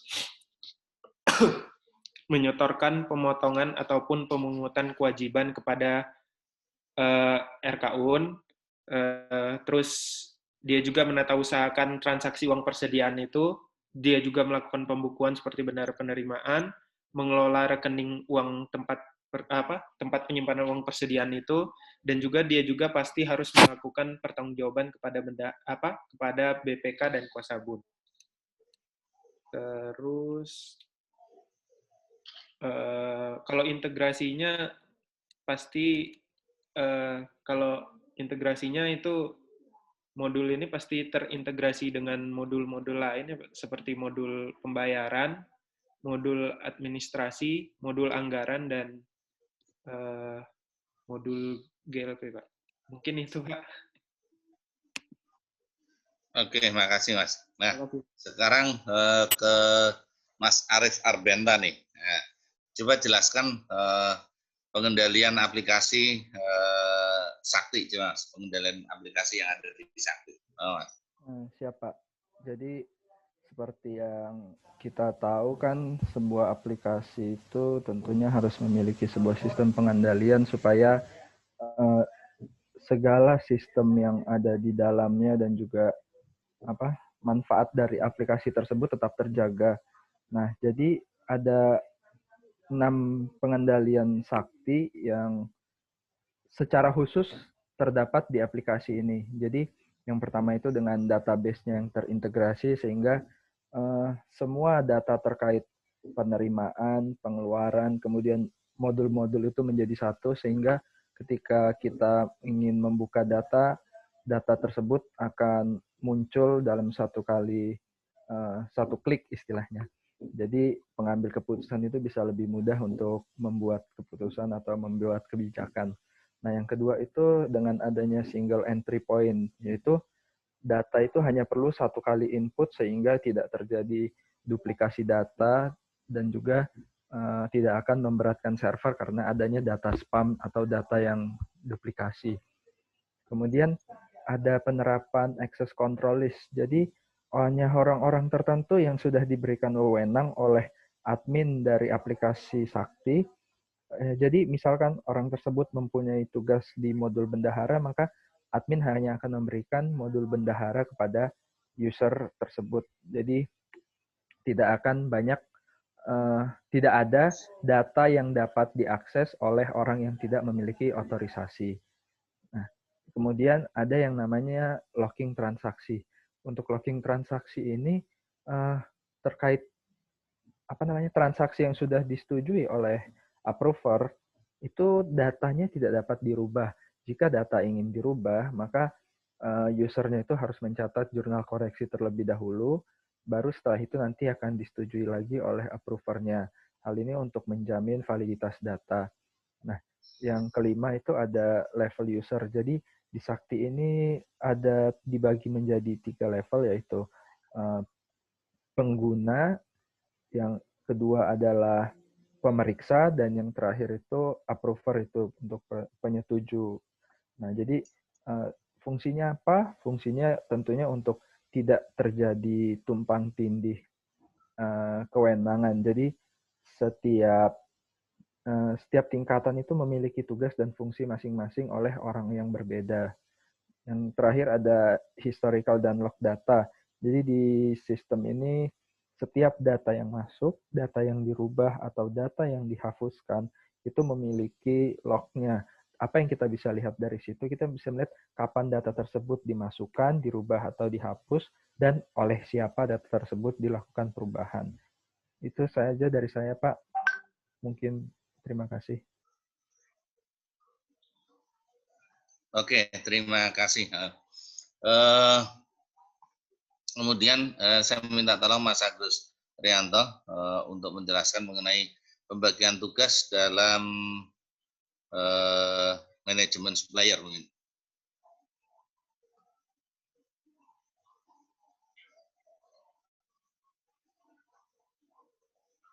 Baik, Pak. Pembagian tugas dalam manajemen supplier Jadi di manajemen supplier terdapat dua user di sini, operator sama approver. Untuk operator di sini tugasnya untuk perekaman data supplier, termasuk upload atau rekam data pegawai untuk kemudian cetak manajemen supplier dan mengupload atau merekam nomor NRS, nomor register supplier. Nah, kemudian untuk approver sendiri tugasnya menyetujui perekaman supplier, membuat ADK supplier, dan mengirimkan ADK supplier. Mengirimkan ADK supplier ini karena dulu sistemnya belum otomatis, Pak. Kalau sekarang kan sudah otomatis. Seperti itu, Pak.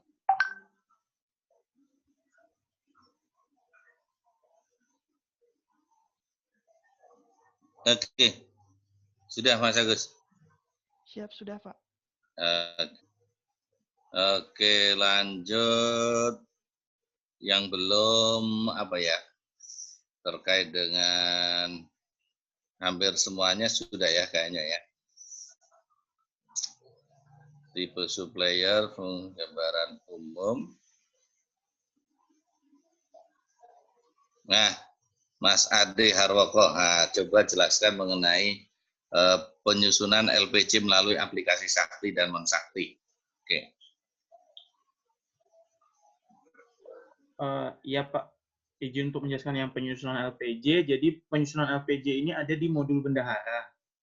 Nah, di modul bendahara, jadi LPJ bendahara itu dibuat dalam Sakti yang merupakan turunan dari subledger account dari akun-akun terkait bendahara. Itu dia di laporan keuangan Satker. Jadi dari masing-masing Satker nanti ada subledger account yang dapat dicetak. Nah, karena kita sudah menggunakan Sakti, jadi tidak perlu ada rekonsiliasi internal lagi antara SAI dengan LPJ, karena keduanya sudah disusun di satu sistem yang terintegrasi atau sistem yang sama. Nah, pembuatan LPJ bulanan dapat dilakukan di Sakti itu dengan dua tahap, yaitu cetak LPJ dan juga cetak daftar RPL. Nah, sedangkan nanti setelah sudah dicetak, kita juga mengunduh ADK Sprint-nya yang nanti akan digunakan untuk rekonsiliasi bulanan dengan KPPN Mitra. Nah, untuk yang cetak LPJ itu dapat dilakukan di Sakti, tapi untuk yang daftar RPL dan ADK Sprint itu diunduh terpisah melalui yang website monsakti.kemenkeu.go.id. Begitu Pak, garis besarnya. Oke, terima kasih Mas Ade. Ya Pak, sama-sama. Oke, Mbak Dora, di situ menulis menghitung proporsi UP, KKP, dan uang tunai. Nah, mungkin bisa jelaskan bagaimana cara menghitung UP untuk kartu kredit pemerintah dan uang tunai. Mungkin bisa dijelaskan Mbak Dora, monggo. Jadi untuk UP KKP dan juga UP tunai ini ada proporsi tersendiri, yaitu untuk UP KKP itu 40%, UP tunainya 60%. Nah, itu dihitung dari UP yang diberikan. Tapi dari mana kita dapat UP yang diberikan itu berapa? Kita harus lihat dulu dari pagu jenis belanja yang bisa dibayarkan melalui UP. Jadi ada 3 kriteria di sini. Yang pertama, UP itu diberikan sebesar 100 juta. Itu apabila pagu jenis belanja itu yang bisa dibayarkan melalui UP sampai dengan 2,4. Kalau untuk pagu jenis belanja yang dibayarkan melalui UP itu di atas 2,4 M sampai dengan 6 M itu maksimal UP-nya 200 juta. Kemudian untuk pagu jenis belanja yang dibayarkan melalui UP di atas 6 M itu maksimal UP-nya diberikan paling banyak 500 juta. Jadi misalkan di sini katakanlah pagu jenis belanja yang bisa dibayarkan melalui UP adalah 2M, berarti dia masuk kategori yang pertama. Sehingga UP yang diberikan itu maksimal adalah katakanlah 100 juta. UP yang diberikan maksimal kan 100 juta. Nah, dari 100 juta ini tinggal kita kalikan dengan proporsi KKP dan juga UP tunai. Jadi UP KKP 40% 40 juta, UP tunainya 60% jadinya 60 juta. Tapi ini pun bisa ada peningkatan atau penurunan sesuai dengan prakteknya di lapangan. Misalkan kalau misalkan di suatu daerah di mana Satker itu beroperasi ternyata contohnya kejadiannya edisinya itu jarang, jadi nggak bisa belanja pakai UPKKP, ya UPKKP ini bisa diturunkan. Kira-kira seperti itu, Pak. Oke, terima kasih Mbak Dora. Mas Sobian nih, minta tolong nih. Minta tolong jelaskan bagaimana siklus belanja di pemerintah. Oke. Siap, Pak. Ya, jadi secara garis besar, namanya siklus kan ya roda dia gitu. Ada awal, ada akhir, tapi berputar terus. Secara umum ada 5. Kayak Pancasila ya, ada 5. Jadi yang pertama dimulai tentunya dengan adanya alokasi.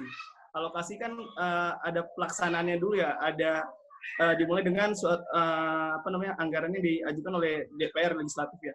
Terus disahkan, termasuk jumlah-jumlah yang dialokasikan oleh Kemenkyu selaku Chief Financial Officer kepada tiap-tiap unit anggarannya seperti kementerian lembaga, satker di bawahnya, dan sebagainya. Setelah itu, tahapan kedua adalah pembuatan komitmen. Pembuatan komitmen adalah tahap di mana kewajiban masa depan untuk membayar terjadi. Jadi komitmen ya, ibaratnya kalau Mas Faiz misalkan belum nikah kan Mas Faiz, nah ntar ada komitmen nikah dulu. Nah, saya akan. Nah itu ada pembuat komitmen di situ. Penempatan ada pesanannya, ada kontraknya mengenai definisi dari barang jasanya apa, pekerjaannya apa. Kemudian prosedur dilakukan dengan mekanisme yang ada untuk mendapatkan harga dan barang dengan kualitas terbaik. Nah, terus yang ketiga setelah komitmen tadi diverifikasi nih. Verifikasinya disebut juga tahap akuisisi atau sertifikasi. Jadi dilakukan saat syarat-syaratnya tadi sudah terpenuhi. Jadi pada pada pembuatan komitmen tadi kan ada syarat-syarat tertentu ya. Nah, di verifikasi ini kita pastikan dulu apakah segala syarat-syarat itu sudah terpenuhi gitu. Baik dari syarat yang diajukan oleh kita selaku pemerintah gitu ya. Sudah dipenuhi belum sama pihak penyedia barang dan jasa. Kemudian saat verifikasi itu dipastikan kalau misalkan ada yang nggak ada, maksudnya ada ketidaksesuaian, itu bisa dilakukan beberapa tahap penyesuaian gitu. Misalkan kalau misalkan proses kerja jangka panjang misalkan ada ada penalti gitu ya. Kalau misalkan ada yang belum sesuai diserahkan lagi kemudian. Pokoknya tahap-tahap verifikasi ini untuk menentukan bahwa segala aspek sesuai dengan tahap yang dibuat di tahap pembuatan komitmen tadi. Nah, setelah diverifikasi dan didapatkan kenyataan bahwa itu semuanya telah sesuai dengan komitmen tadi setelah diverifikasinya dan lolos uji verifikasi gitu ya. Baru di sini ada pembayaran gitu, di modul pembayaran gitu. Sesuai dengan ada alarm bunyi. Sesuai dengan PMK 178 ya, tentang tata cara pembayaran. Jadi pembayarannya juga bisa lewat uang persediaan, bisa lewat LS gitu. Gimana sesuai dengan yang kontrak tadi di tahap komitmen. Nah, terus berjalanlah mekanisme pembayaran itu lewat tadi dari bendahara, ada suppliernya juga, diajukan ke KPPN, terus sampai SK2D terbit dan cair dari rekening bank kepada pihak penerima. Setelah selesai mesti dibayar tuh nanti ada tahap terakhir yaitu audit.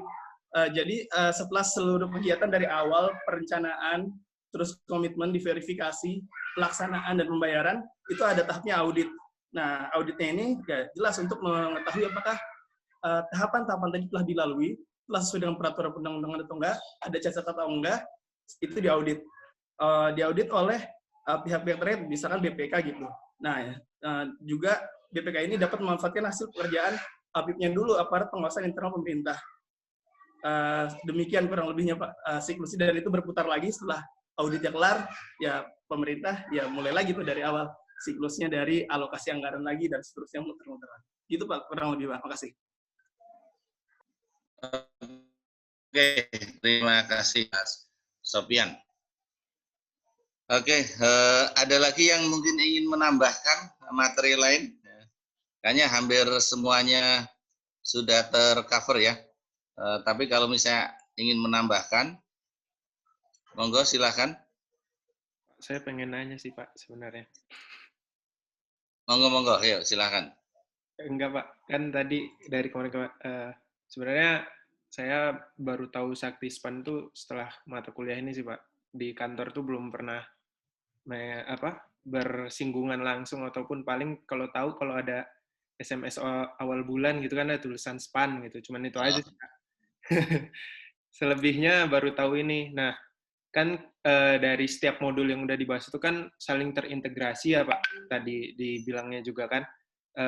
Terus Maksudnya itu saya pengen tahu sih Pak, di dalam pelaksanaannya yang udah pernah bersinggungan langsung sama aplikasi ini, misalnya nih Pak, salah satu modul tuh ada yang down atau error gitu Pak. Nah itu tuh kan saling terintegrasi. Apakah berpengaruh dengan modul yang lain gitu Pak? Terus ada nggak sih kejadian pas dia salah satu down, ada efek yang mengakibatkan kerugian atau apa gitu Pak? Pengen tahu aja sih Pak, karena belum pernah tahu gitu. Terima kasih Pak. Oke, terima kasih Mas Rama. Ini kayaknya nggak perlu saya menjawab nih. Tapi Mas Faiz coba Mas Faiz. Nah ini karena Mas Faiz kan sudah punya pengalaman di Sakti ya. Moga Mas Faiz. Izin Pak, konfirmasi dulu Pak. Ini berarti terkait Saktinya langsung dulu Pak? Maksudnya penggunaan Sakti gitu Pak?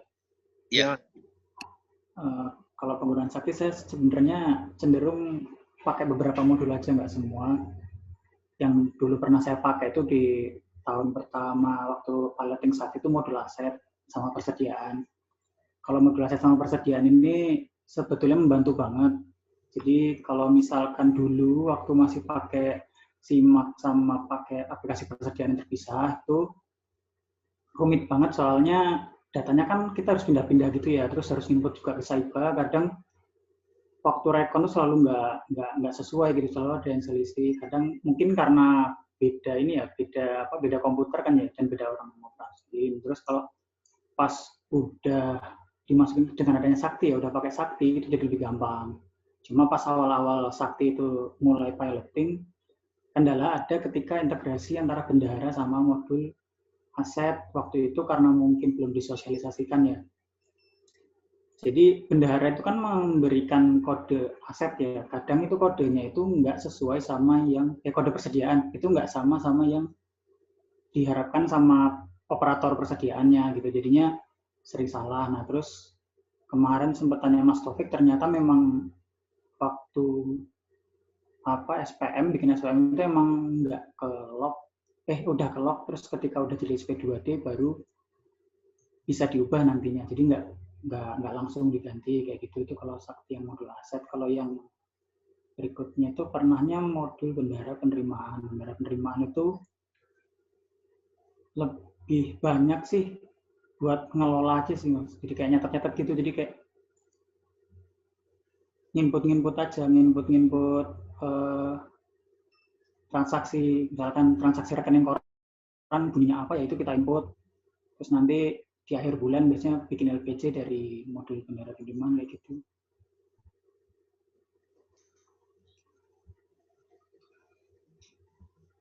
Itu mungkin Pak yang saya tahu di Sakti itu. Oke, makasih Mas Lutfi. Atau Mas Taufik mau menambahkan? Ya, oke Pak. Mungkin kalau misalnya tadi Mas Afif nanya, kalau misalnya ada satu modul down, pengaruhnya ke modul lain gimana ya? Sebenarnya kalau satu modul yang down itu sebenarnya nggak bisa ya. Sebenarnya semua modul itu kan satu server di Sakti ya. Jadi kalau misalnya satu down, sebenarnya itu semua Saktinya yang down gitu. Jadi misalnya ada server Saktinya down, itu semuanya nggak bisa dibuka gitu. Jadi kayaknya kalau satu modul down yang down itu nggak bisa ya, atau nggak terjadi ya. Yang ada seluruh Sakti yang down. Nah paling mungkin nih, contoh yang saya berikan itu misalnya awal-awal itu masih ada bug dalam penerapan Sakti. Kalau nggak salah itu awal-awal itu kan pada di modul bendahara pernah ada bug. Jadi pas perekaman kwitansi itu dia itu jadi kecatatnya double nilainya. Nah, ini tentu mungkin bisa pengaruh juga ke modul yang lain. Jadi ke modul pembayaran juga ngaruh. Di modul GLP juga, jadi di pelaporannya jadinya realisasinya jadi double gitu. Jadi tapi kan waktu itu masih bisa diperbaiki sih. Jadi cepat waktu itu STTP-nya cepat langsung di maintenance Saktinya. Jadi waktu itu nggak ada kerugian. Karena waktu itu juga masih awal-awal itu nggak salah, waktu masih KPPN yang jadi itunya, yang pilotingnya, jadi masih piloting di KPPN waktu itu. Mungkin itu aja ya, mungkin contoh yang pernah saya alami Pak. Terima kasih Pak. Oke, makasih Mas Taufik dan Mas Lutfi ya. Jadi kira-kira begitu memang Mas Arif, karena ini adalah aplikasinya adalah single aplikasi sebetulnya, single aplikasi dan single database. Jadi ya sebetulnya kalau aplikasi itu nggak bisa nggak bisa diakses, ya otomatis ke semua modul tersebut nggak bisa diakses gitu ya. Jadi memang single database, ini database-nya satu, sehingga memang kalau database-nya satu otomatis nggak perlu menginput berkali-kali gitu ya. Cuman memang ya kalau down ya down semua gitu kan, otomatis kalau down semua gitu ya. Nah, cuman apakah kalau terjadi down itu ada kerugian atau tidak?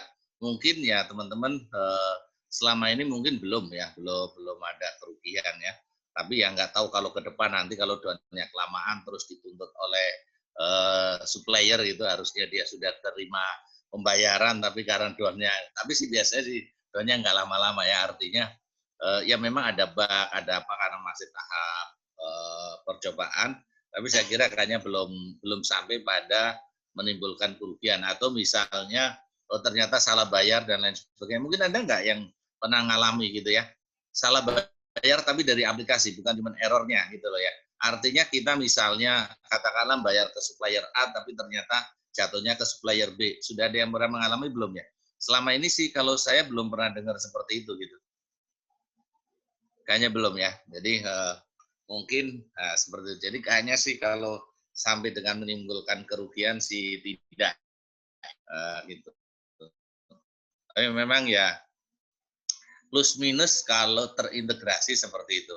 Artinya bahwa ya kalau mati ya mati semua kan itu. Kalau mati semua. Beda dengan pada saat stand alone ya kan. Stand alone kemudian ditaruh di desktop masing-masing, ya masing-masing bisa mengerjakan walaupun mungkin di pusatnya down, tapi karena kita stand alone kita bisa mengerjakan. Tapi sistemnya kan sistem batching. Kita kirim ADK ya, arsip data komputer, kita kirim ADK secara tidak langsung, tapi tidak real time, tapi batching, sistem batching. Jadi mungkin sejam sekali atau apa kan gitu. Atau kita setiap proses kayak dulu ada SPM dan lain sebagainya, kita kirim ADK-nya kan ya gitu, baru di sana nanti mengupdate. Kalau sekarang kan tidak, karena real time otomatis aplikasi yang akan ngirim data-data itu dari Sakti ke SPAN itu otomatis tadi ya dilakukan, bahwa pengiriman ini dilakukan secara elektronik gitu. Jadi tidak kirim ADK secara manual gitu ya.